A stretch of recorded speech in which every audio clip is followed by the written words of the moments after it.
Hello there. Welcome back to Tranquility du Jour, nourishing conversations about living a full and meaningful life with doses of tranquility. This is episode 526.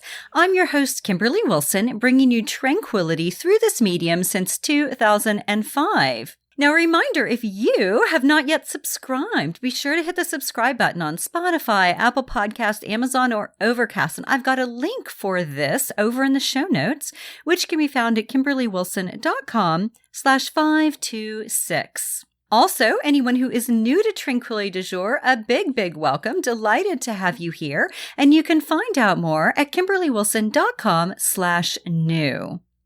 Now, we have a few fun things coming up in March. We've got a Tranquility du Jour live event, which is always so much fun, and that's happening on March 21st. And then I've got a spring virtual retreat happening in April. I'm also going to be doing a fun kind of TDJ style, spring style sort of event. And this will be happening late March. I'll get details out shortly, but I'm going to bring some TDJ lovers online, and we'll talk about the various ways to wear the collection and different looks and, ways to spruce up our days with regard to living on Zoom and what have you. So still being comfortable and chic. And you will find out more about this very, very soon. I'm so excited to share this with you. Also, if you missed the TDJ Live that happened on January 10th, there's a link in the show notes for the replay and also for the New Year's Day virtual retreat that happened on the 1st. So again, if you missed any of this stuff and you are eager to join, you will find those replay links in the show notes. Also, a heads up, a few things that are coming up this month. We are going to have Annie Mahon back on the podcast, and she is a delightful returning guest. Also, I'm going to be chatting about style and capsule dressing. And then we're going to have Janice McLeod back, who wrote Paris Letters, and she's going to be talking about her brand new book and her 2 writing e-courses. Today, I invited my partner, Tim Mooney, onto the podcast for us to chat about our 17 years together, which we just celebrated, and much, much more. I hope you will enjoy our musings, and you will also get an inside peek into his passion for, yes, Star Wars.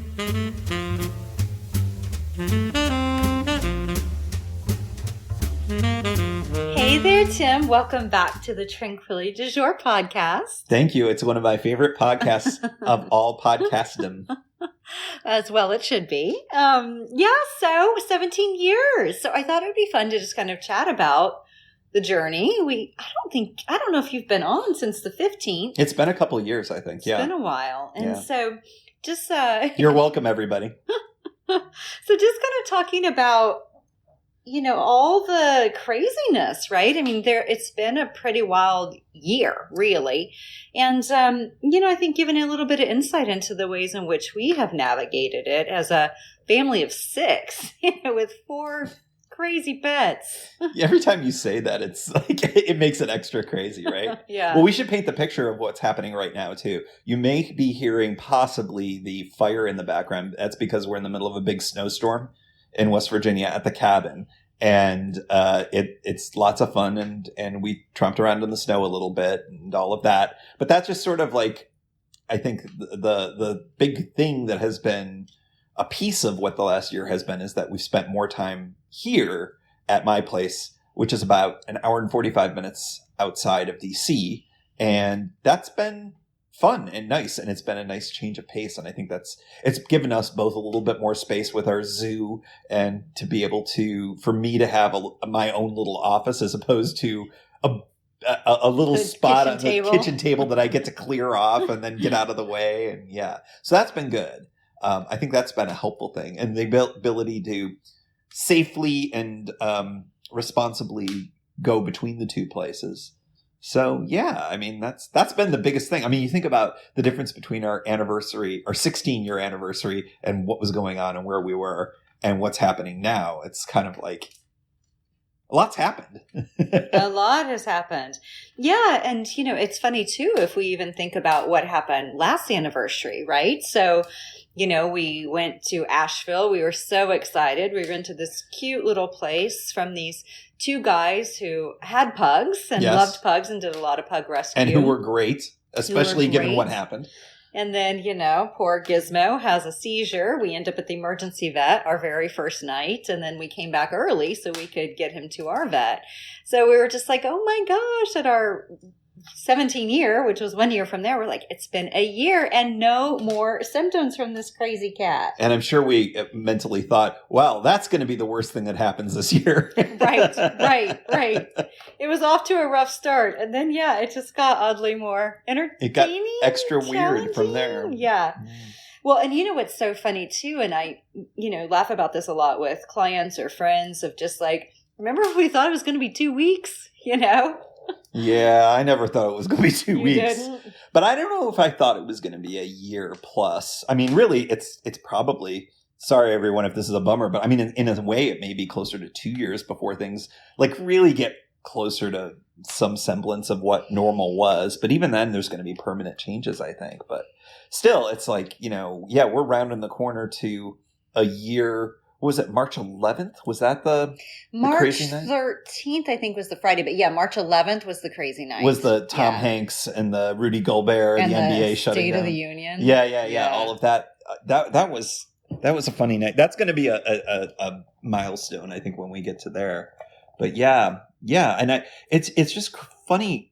The one thing that I've said on my podcast and other places is I'm impressed at how resilient we were, and that's not to diminish the pain and suffering that has gone on and the difficulties that so many people have had. But to see, how creative people got in some of the local businesses and whatnot. I mean, that was the bright spot for me in this like really dim time, especially given all the pain and suffering. But just to see that resiliency, it does speak volumes. But, I mean, you just kind of blink and you're sort of like, oh, yeah, I forgot about that. And then that happened. And then this happened. And it's just like, I think we lived about a decade in 1 year, it feels like. Well, I think for a lot of people, too, it can feel that way about even just this year, right? That this year has already felt so long and we're just a month in. Happy February, by the way, everyone.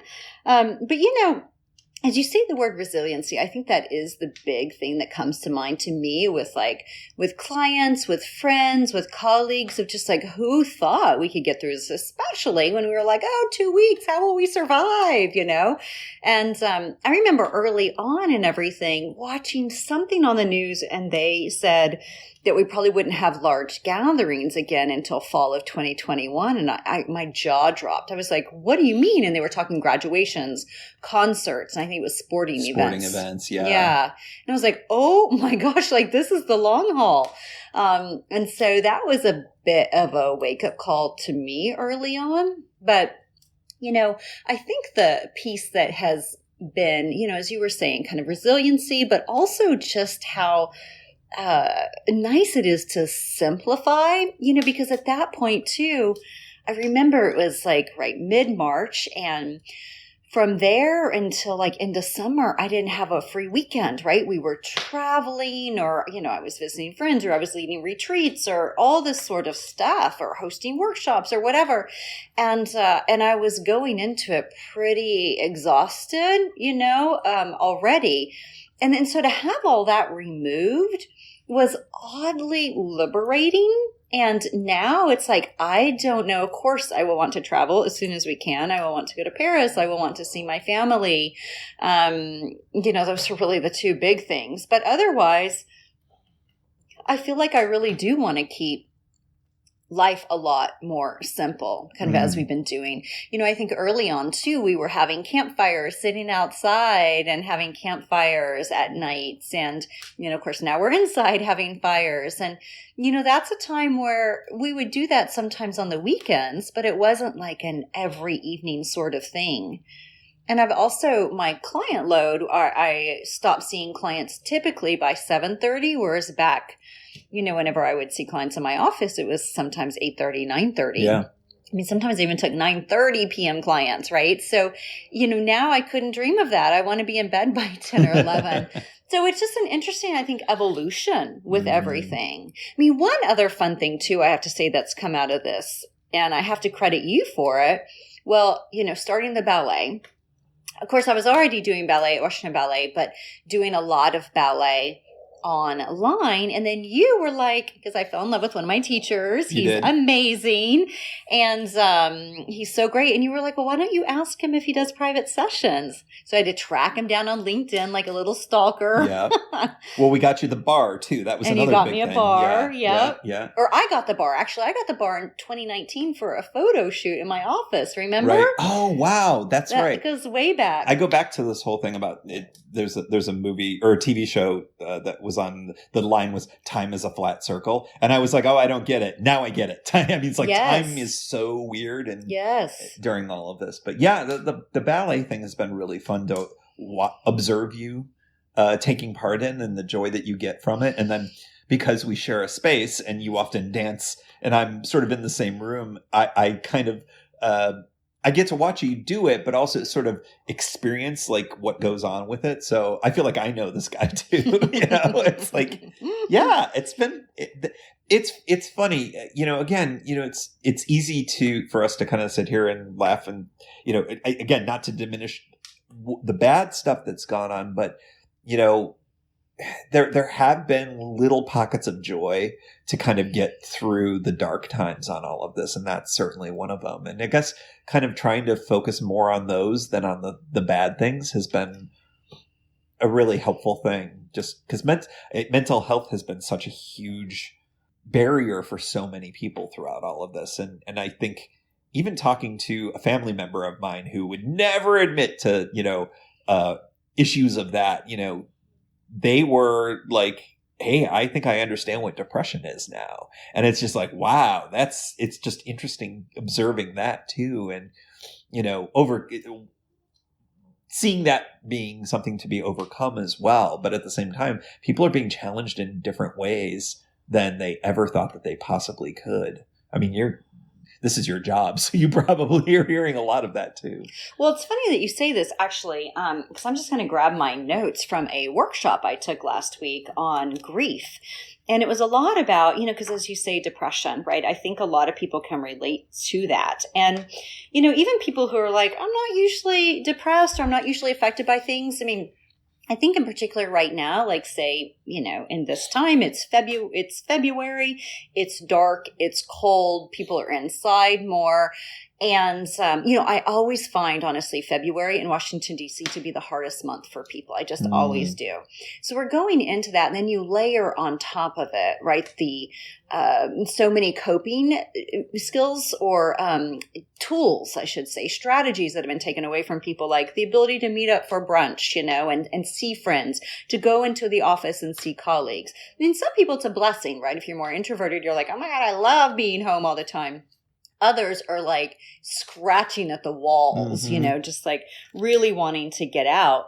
And, so with this workshop, which I took through the Wint Center, which is it's a kind of like a grief center here in Washington, D.C., and it was talking really about these challenges, and there were some interesting pieces that I thought that I wanted to share. So, of course, one thing that they talk about is the 4 tasks of grieving. And I share this a lot in my pet loss support groups. But this is a really, I think, a helpful one, because you may be like, well, what am I grieving at? Maybe I haven't lost a loved one. Well, for a lot of people, even if you haven't lost somebody or is close to you, we've lost a lot of, kind of people that you read about, even if it's not somebody who you know personally. And then also lost kind of a sense of freedom that maybe you once had. And so the 4 tasks are, number 1, accepting the reality of the loss and the importance of like rituals and memorializing. And of course, that's been a challenge for people who couldn't have a funeral or go see family members in the hospital. Number 2, process and experience the grief. And this is where it's all about really getting into the body and noticing all the physical sensations. And, I always like to describe grief as like feeling encased in concrete. It's just so heavy. And so people who are experiencing this, again, even if you have not lost a loved one, there's still a lot of grief, I think, associated with COVID. Number 3, adjust to the world without that particular being. So, if you've lost a pet, if you've lost a family member, if you've lost the being that you once were when you were gregarious in the office and you would go see all your colleagues or what have you. And then number 4, find an enduring connection. So a way that death does not end the life. And what I mean by that is you still have this connection. So for a lot of people with regard to pet loss, I'll recommend okay, what can you have that's like a way to stay connected to this being that is just ongoing? Mm-hmm. Like maybe you wake up and you pat the urn, right? Or you look at the photo, or you paint, or you do something where you're always kind of memorializing. But even with this, it's like, how do you find an enduring connection to that person you once were, right? Pre-COVID, but also in bridging the gap with this person that you're becoming, which may actually, once we're through this, be quite different than who we were pre-COVID. I think there's going to be a lot of big changes for people. Yeah. I learned something about myself during this, and it goes back to your favorite topic, the Myers-Briggs test. And this is where I'm going to do an INFJ joke. Because we're special. How do you know someone's an INFJ? They'll tell you. Wait 5 minutes and they'll tell you. Okay. Anyways, I just made fun of INFJs. Because we're special, and somehow everyone I know is an INFJ. Yeah, that's curious, isn't it? So Tim's like, that's not real that you're unique. I'm like, we are unique. We're the most there's rare. only 2%. Like everybody I know, whoever says their Myers-Briggs thing says they're INFJ. So you do the math. Anyways, I am probably identified with being an extrovert for all of my life. But when I took the Myers-Briggs test, I was really surprised. I was very close to the line between introvert and extrovert. I mean, like right down the middle. And the one thing that I think that I just didn't identify with that. And then when COVID hits, we were talking before we started recording, adding up all the times that I've actually interfaced with someone other than you in some type of a quasi but very safe social setting, I could count on one hand. And then that even just counted passing by our neighbors in the garbage area behind our apartment in DC. So it's like, I think that I learned, you're totally fine. You don't need other people to be energized. You are 50% introvert too, because I've been fine. And in some ways, when there's been kind of talk of, returning to the office by September, which was hysterical. But, I was like, no, I don't want that, So it's interesting to kind of like spend some time with yourself throughout all of this and maybe learn a little bit more about yourself. So. Yeah. Well, I think one of the things too, kind of in line with that I've read a bit is how people are having to confront themselves in a way they haven't before. And what I mean by that is having kept yourself so busy and always running from point A to point B and then meeting up with somebody after work and blah, blah, blah, blah, blah. How it's like, okay, when you're not doing that, who are you? What do you enjoy doing? Who do you want to spend time with? Who do you want to have a Zoom call with, Yeah. And there was an article, I want to say it was in the Post. I can't remember, but I saw it last week where it was talking about how this pandemic has actually helped us kind of whittle down our friend list. So they were like, that person you would meet up with every 6 months and to grab dinner with after work just to like stay in touch. You're probably not in touch with that person right now, and you're probably not necessarily going to miss it. And I just thought that was really interesting of like, okay, you really hone in on those tighter connections. Mm-hmm. Mm-hmm. I feel like I had already whittled down a long time ago. The people I stay in touch with are pretty much the same as it was before, although I did create a new tradition that has been a crux of my social life, and that is my 2 cousins and occasionally my brother and I will get together every Friday night at midnight Eastern time, crack of dawn, Brussels time, where one cousin is, and then 9 p.m. Pacific time, where my brother and my other cousin is, and or are, I should say, subject verb agreement. And we watch it, we talk, and then we watch a movie, and it's Mooney movie night, and it's been awesome. It's been really great. We've gotten tighter, and it's been nice to have that stability in our lives. We just the other night did our 40th movie. We've been doing it since March. Every Friday. I think I've missed maybe one or two just because I was on a bike tour off camping. And but every time it's gone on every single week, whether some people have made it or not. So it's been a really good thing. It'll be interesting. It's like eventually, maybe it'll come to an end. I don't know. I mean, COVID's only got X number of months left to it. What will we let that trail off, or will we continue it? I don't know, but it's been fun. It's been really great. It is so great because I think early on, like even my family, we were having weekly Zoom calls, right? And then they just kind of fell by the wayside. And, for you, this has been something that you guys have kept up. And I think it is so great because I think for a lot of people, early on, we were contacting and having Zoom and all of that in a way that's,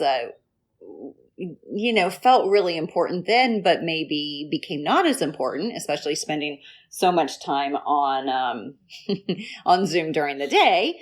But for you, I love it because too, it's like, okay, you get together, you talk for like an hour and then you watch a movie, and it's just like, it's a fun kind of activity and way to stay connected in a different way than just like staring at each other via Zoom, even though that would be great too. Yeah. It's also entertainment. Absolutely. It's like half therapy, half entertainment. It's really because I mean, there's all sorts of stuff going on beyond just COVID and everything. What's going on in people's lives. I mean, this past one, we actually talked about finances for a little bit because the whole thing around Robinhood and GameStop, if you haven't Googled that, if you don't know what that is, but it's we had that whole discussion, and then we talked about our finances a little bit, and it was good and cool and fun to have that connection. And then we watched what did we watch? Oh, The Warriors, which is the movie that makes no sense after all of that. We should have seen Trading Places. That would have been a more financial type of film. Anyways, or the guy on the Wolf of Wall Street. Wolf of Wall Street. Yeah. We were thinking, we were hoping that my cousin, because these are all movies that my cousin has, and it's on his Plex server. So we play it off of his server because he has these movies, legally obtained, by the way, and. And so we watched them, and The Warriors was fun though. So one article that came out today that I shared over on the Tranquility du Jour Facebook group, the Insiders Facebook group, which hopefully you are on, if you are on Facebook, is an article about how we're becoming weirder during the pandemic, right? And I've talked to a few clients about this and friends too of like, will it be weird, when we're around people again beyond, the grocery store and have to interact? And, I know even from having done a photo shoot a few months ago, that it was interesting to observe people struggling to communicate with one another. And one person was like, oh yeah, sorry, I'm just used to talking to my dog, and I was like, wow, I think we are going to struggle. But what I loved was this article saying of just like, I think it was a woman who was talking to her blueberry muffin, and singing it a little song. And you just realize like, okay, are we getting weirder or are we becoming more of who we are? So I was curious for you, is there anything that comes to mind that you think about like, I become a little weirder in this way? I think I've always been a little weird, and you could probably answer that better for me than anything else. But I don't know. I think that I've latched onto my Star Wars fandom more than I think I would have had COVID not happened. Did we tell the story at all about your childhood? I don't think so, because that would have happened 2019. Yeah, maybe we did. Okay, so let me do the short version of this before we go, 60 minutes into this. So we're at your parents' place in Oklahoma. This is all, of course, pre-COVID. And November 2019. It was Thanksgiving. That's right. Yeah. Okay. And I had a bicycle tour set for Florida, and I was, as a part of it, going to stop at Disney World and go to the Galaxy's Edge, the Star Wars themed land at the Disney Hollywood Studios. And I was really excited about it because I've been a Star Wars fan for a while, and I thought, okay, well, this will be fun and cool. And then your mom goes, oh, you make fun of me a little bit. You go, hey, Timmy, tell Mama what you're going to do. And I said, I'm going to Disney World and going to the Star Wars themed land. She goes, oh, and and I will never forget this. She goes, oh, I think we have some of your old Star Wars stuff in the bunkhouse. And I was like, oh, really? And so I thought, oh, there's probably going to be a paper bag full of a couple of Star Wars cards that are all busted up and maybe an R2-D2 or something like that. And then, I thought, okay, well, this will be fun. I'd love to see what you had. And we go in there and we find the couple of bins and we pull them out and we go through the first bin and it's got an old Bionic Woman action figure, which I thought was super cool. The box too, which was beat up. And I thought, oh, wow, this is fun. This is neat. But where's the Star Wars stuff? We eventually find the Star Wars stuff and I almost started crying because it was so, what was in there was the original 21 figures complete with this diorama, and I knew immediately when we pull out not any of the figures but the base, this gray plastic base. I pulled that out and I knew immediately what it was. It was the thing that I wanted as a kid so bad. And I eventually got a bunch of figures and got Star Wars cards and all this other stuff. But that original set, the short version of the story is that they sold an empty box at Christmas the first year. And you had to send away to get it. And I knew a few kids who did it, but we didn't do it in my family or whatever. And that's just one of those things that as a Star Wars collectible, it's a thing. And when I saw that, I was like, oh my God, this is crazy that you had that. And then there was a bin that was full of other Star Wars figures. And I'm like, okay, well, there's going to be a busted up R2-D2 and, it's not going to be a complete set, but wow, isn't this fun?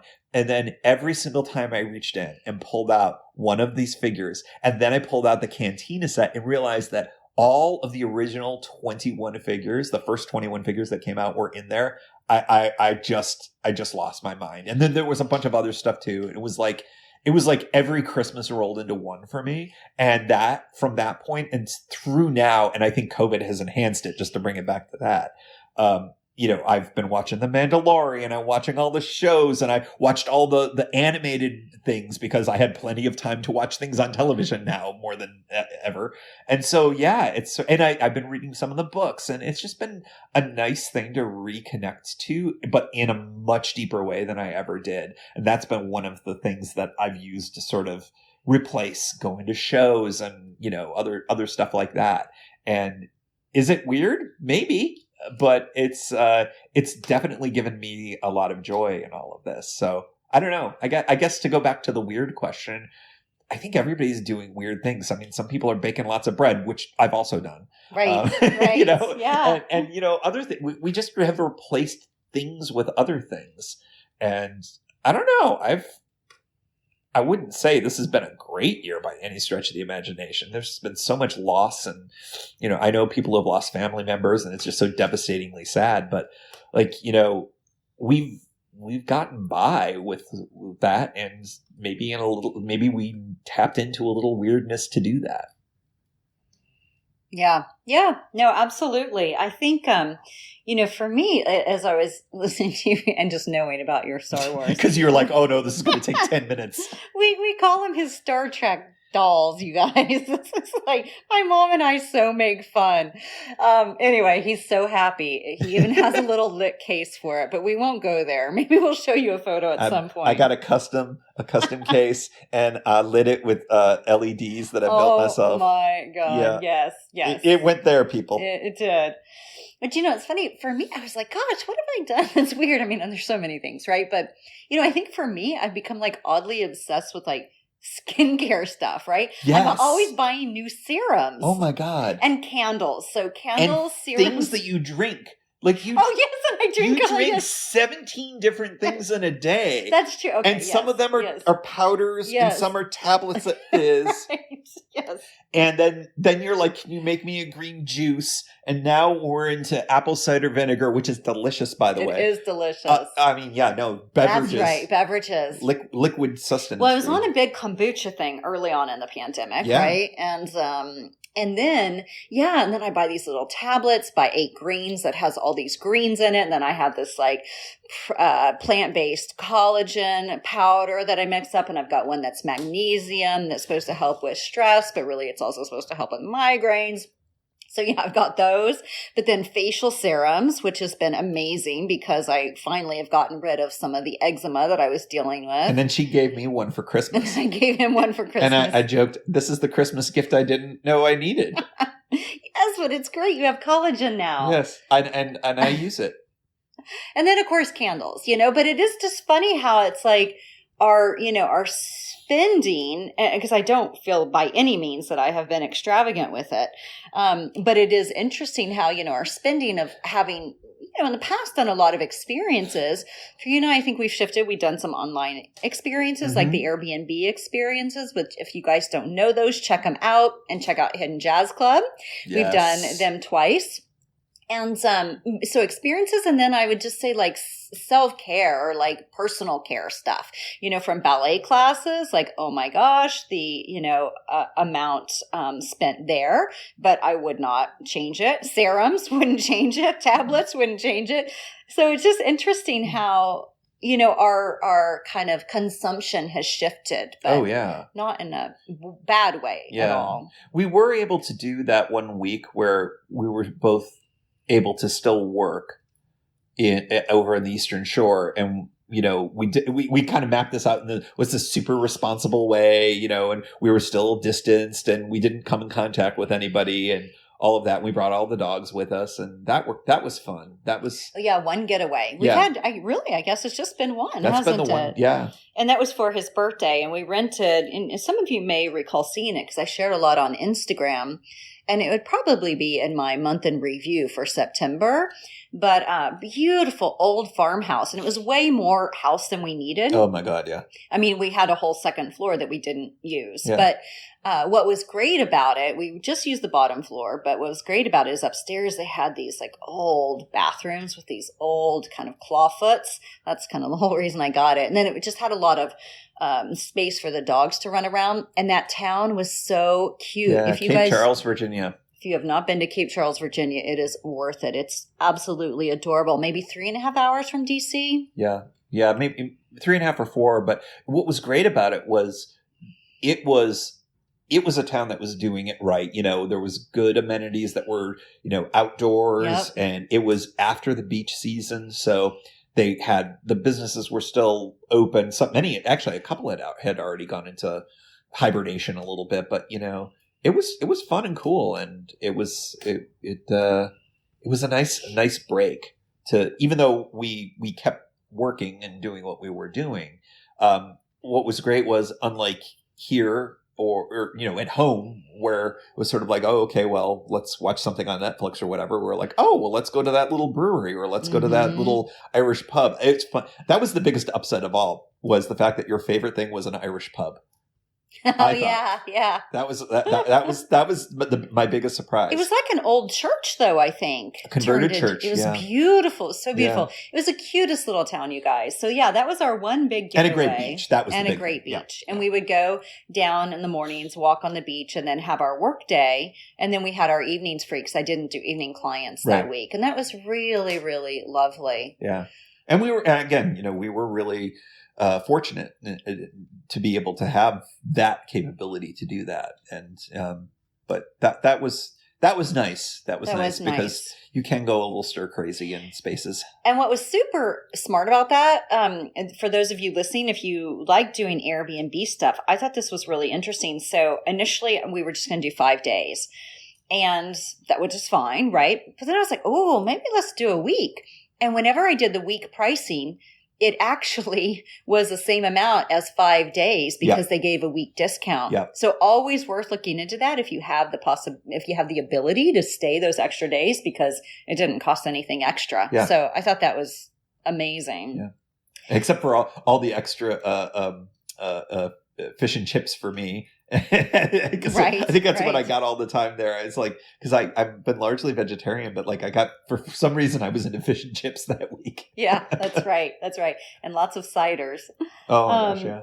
Well, the last thing that I thought would just be interesting to kind of talk about is like what has helped us get through all of this. And, for a lot of people, for couples, I think this has been way too much together time, right? And I think for us, like it's been oddly nice. Yeah. And, a few things come to mind to me of just having, and this is one of the big things that I feel like has been emphasized during COVID, is the importance of having a routine. So even if you're not getting up and going to work on Zoom or in the office or whatever, to still like be getting up at a regular time and all of that. So I think the routine has been really helpful for us. And then having our evenings together, which again, like, I don't know when we've ever really had evenings together. Not like this. It's been really nice. Yeah. So, those are just a couple things that come to mind to me that I think have been really helpful. And we quickly got in a routine of like, okay, what do we eat? Where do we get it from? I signed up for Daily Harvest. We've always done Purple Carrot. Yeah. Or we've done Purple Carrot for a few years now. Years at least. Yeah.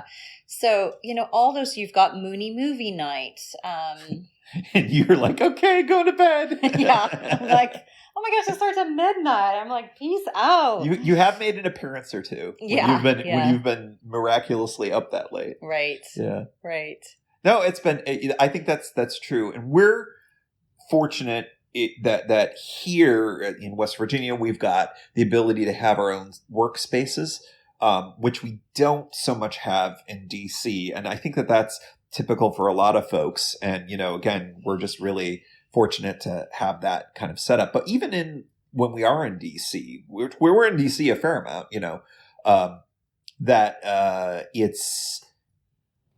we make it work. I will sometimes do my trainings in the bedroom instead of out at the kitchen or at the dining room table. But, we managed to make that all work. The typical 1-bedroom, 3 dogs and a cat kind of thing. So. Yeah, well, I mean, so many people, I've taken calls with people who are in the car, in their closets, in their bathrooms, right? So you kind of make do, especially if you have roommates or you have like toddlers running around, opening doors. And, it's just like you do what you have to do. And nobody cares anymore. Nobody cares, right? Yeah, I mean, it'd be like, oh, wow, you're in the bathroom. Well, that makes sense. Cool. Totally. And there's if anybody would still be embarrassed by that right now, I don't know why, because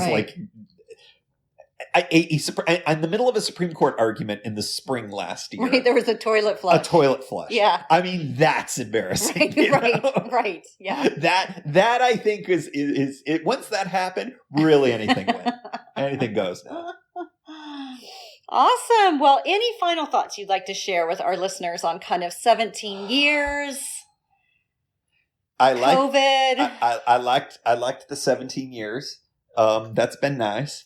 I like our family and our little puppies and our kitty, and I'm grateful that for the last year, I think this was the most important year for of the 17 in some ways, because I think it would have been a lot different and a lot harder without having you and the zoo. So thank you. Yeah, no, thank you. And I do say, I think you're right kind of with the zoo because, particularly in lockdown, we had to get out and walk the dogs, right?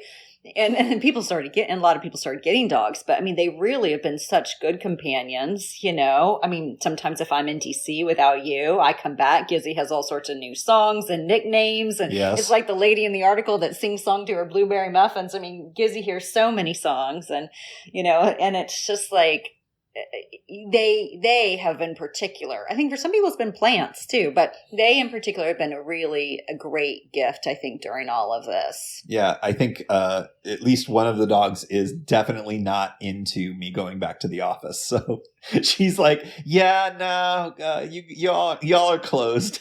I mean, if he gets up to go get something in the kitchen, she panics. Like, where is he? So yeah. Awesome. Well, here's to 17 more, and here's to another, I mean, hopefully as smooth of a year as possible, considering all the craziness that's going on, from global pandemic to all the political craziness to social justice issues, etc. So May we have a little more tranquility in our year. Yes, yes, I love that.